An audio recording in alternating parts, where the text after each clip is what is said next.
I'm Grace Tatter from Chalky, Tennessee. And I was wondering, Thanks. and I was wondering how you think the Achievement School District has contributed to the successes of Tennessee.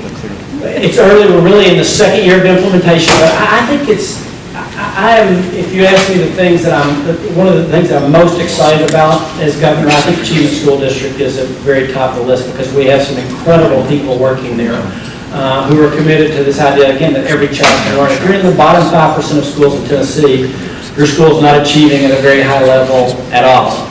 But I was in Memphis about 3 weeks ago, and I'm in a class, and the class changed, and so I'm talking to the teacher who I'm guessing was late 20s. I said, "Where are you from?" She said, "Sacramento, California." I said, "What are you doing here?" I mean, I'm really glad you're here. Again, you could tell she was a great teacher. You know, I spent about 20 minutes in her class before it empty. You could tell she was great. So why are you here? She said, because Memphis has become teacher town.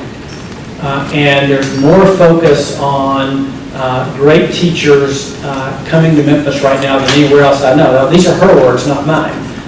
And that, I think, has the ability to change, take those bottom 5% of the schools and take what Chris Barvick's goal is for those schools to be in the top 25%. Now, you might say, that's an audacious goal. There's no way you go from the bottom 5 to the top 25, but it's Chris's goal, and I think it's a great one because those kids deserve the same opportunity, and they're going to do it by having those schools have great teachers. So I can't wait to see 5 years from now what the results look like there. I'm really that anticipatory of it. Amanda Paulson. I'll come back to you. Amanda Paulson with the Yeah. Kitchen Science Monitor. I was wondering if you could talk a little bit about how you've navigated some of the growing political backlash to reforms, especially with the Common Core, and what you think of some of that backlash that we've been seeing, particularly within the Republican Party. Sure, and so for those of you who didn't know, I am a Republican governor, and there are a whole lot of folks in our party, actually in both parties, but in our parties who have pushed back really hard against Common Core. We've worked really hard to define what it is and what it's not. It's not curriculum design, that's still local school board. It's not textbook selection, that's still local school boards with the State Board of Education. What it is a group of states who came together and defined what every child should know at that point in his or her education career. And so we've worked really hard to do that, not with total success. This year, there was a lot of pushback against Common Core. What we came out of the session with this year was an agreement to delay the implementation of PARC. PARC is one of the assessments associated with Common Core. And we were scheduled to go live with using PARC in next academic year. So a year from now, we'd be using the PARC assessment vehicle. There was an agreement made to delay that for a year and to do an RFP for a new assessment to see if that was the proper tool. While I didn't like that, I think it was, in my mind, much more to be preferred than backing up on the standards being implemented in our classrooms. I really do think we're making historic progress. And if you go talk to the vast majority of our teachers, they would tell you the same thing. That teaching Common Core standards is really just good teaching about learning how to think and learning what every child should know. So it is, the interesting thing about education battles is sometimes a lot of battles turn into left versus right type things on the political spectrum. It doesn't always work that way in education. In Common Core, you're battling folks on the right who are positive that this is something that the Obama administration is forcing on all Americans, and folks on the left who don't like the fact that ultimately results are going to be tied to evaluations and are trying to sever that connection. So we've had some, I think it might be one of the more interesting political battles we've been in the whole time because of that interesting combination of left and right coming together against something. Yes? Tony Collins with the Courier-Journal up in Louisville. I'm just wondering, Kentucky and Tennessee are very similar in terms of race to the top and everything like that. Right. What do you say to your critics or those that say states that sign up for all of these things are doing it just for the money and making a deal with the quote-unquote devil with the federal government to give out this money and you're tied to certain standards because of that? Ultimately, I think governors are about solving problems. It's one of the great things about this job versus being in Congress. There's a whole lot of things better about this job than being in Congress. But one of those is, ultimately, we should be judged on results. Tennessee basically applied for Race to the Top and won it before I was in office, but I came out, actually everybody who was running for governor at the time, Republican, Democrat, came out in favor of it. But I would argue that agreeing to those higher standards has resulted in better outcomes, which I think means more opportunity for everyone. And I think to people who ask me that as a Republican, well, this sounds like something coming from the national level. I'd say, well, A, it was voluntary. B, the higher standards have produced better results, which I think will provide more opportunity. And as a Republican, ultimately, if we can't argue that we're about providing better opportunity, then we don't really have an argument. 11 years, Ben Haslam, I'm a freelance writer. 11 years from now, if and when 55% of the in-state kind of workforce has this training, is there a danger that there's a creep that's going to happen with prerequisites and requirements for jobs where there's then going to be an expectation that everybody has even further training, and that perhaps rather than having a better trained workforce, you have a lot of people who are still looking for work that have more training? I guess you take that risk, except I would argue that we already face the reality right now of more jobs requiring more training than what we've needed in the past.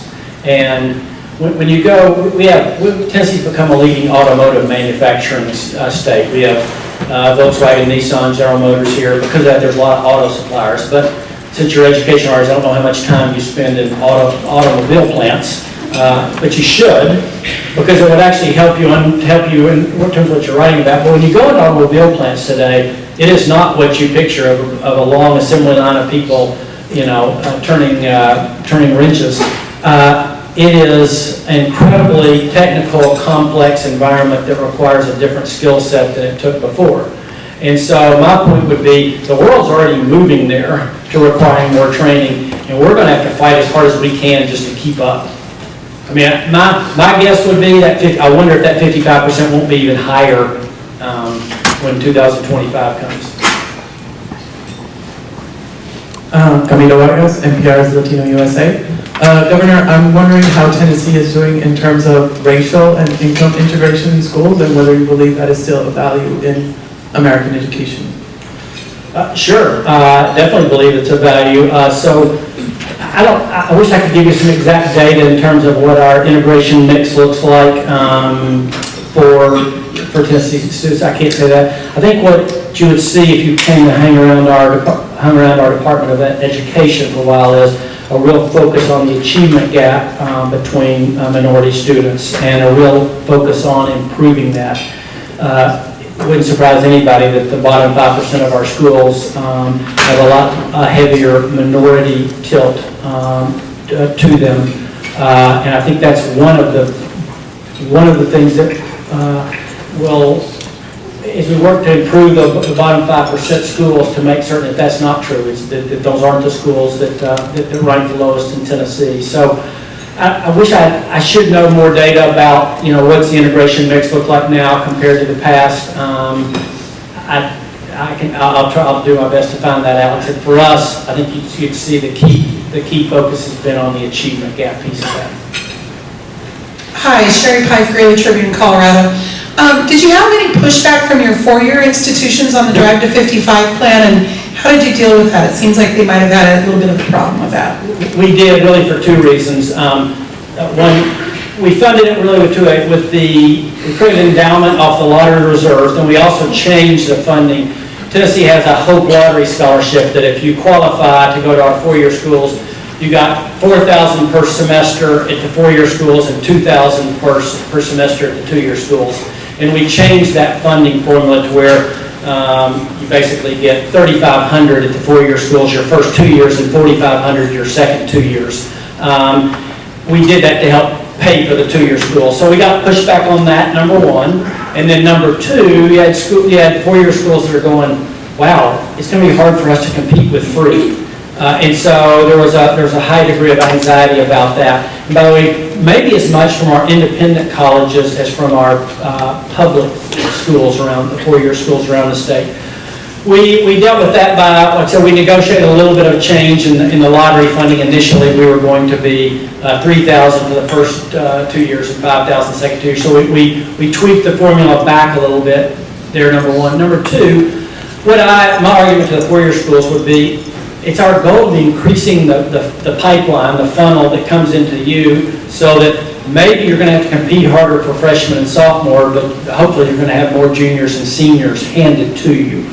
I'd say, just to be candid, the four-year schools thought the Tennessee Promise was a great idea, but received it with a mixture of enthusiasm. Maybe one more before I got it. Yes, sir. John Merrow with the PBS NewsHour. While we're in one of the country's best schools of education, you have some in your state which have a pretty horrible reputation. Are you doing anything, can you as governor do anything to raise the level of quality of teacher training in the state? We really are. It's the old model where schools of education had the lowest bars of entry and the highest graduation rates. I think is changing in Tennessee as we talk more about the quality provided. And I know a lot of people don't necessarily like using test results to evaluate everything, but I think it's been eye-opening to see the test results come out, because we can track by education institution what the test results are. And by the way, we're even looking at doing that for everything for school leaders, for principals as well, to track that. So I think one of the things we try to do is to work with all those schools of education to say, because we're expecting a lot more out of students and expecting a whole lot more out of teachers, what are you doing to adjust to the new climate? And we've had that and continue to have that conversation with every school.